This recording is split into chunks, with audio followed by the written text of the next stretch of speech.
আজকের আলোচনার বিষয় সপ্তম শ্রেণীর ছাত্রছাত্রীদের জন্য বাংলা কবিতা ছন্দে শুধু কান রাখো।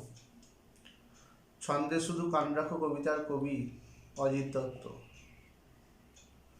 অজিত দত্ত 30-40 দশকের বাংলা কবিতার জগতের একজন শ্রেষ্ঠ কবি। তিনি প্রগতি পত্রিকা সম্পাদনা করেছিলেন, এছাড়াও পরে কল্লোল গোষ্ঠীতে যোগদান করেছিলেন। ছন্দ শব্দের অর্থ বলতে বোঝায় সাধারণভাবে ঝোঁক বা প্রবৃত্তি।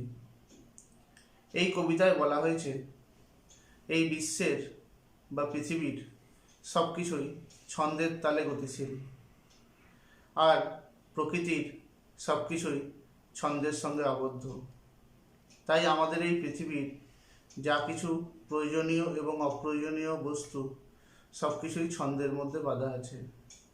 ঘড়ির কাঁটা যেমন প্রতিদিন একটা ছন্দে বাঁধা আছে, সেরকমভাবেই নদীর স্রোতও একটা নির্দিষ্ট ছন্দে বাঁধা। আর আমাদের মানব জীবনও ছন্দের সঙ্গে বেঁধে আছে। এমনকি পৃথিবীর দিনরাত্রিও একটা নির্দিষ্ট ছন্দের সঙ্গে চলছে। তাই যদি পৃথিবীর এই সব কিছুকেই অর্থাৎ পৃথিবীর ছন্দকে যদি আমরা বুঝতে পারি, তাহলে আমাদের এই মানব জীবন সব দিক থেকেই কিন্তু পরিপূর্ণ হয়ে উঠবে।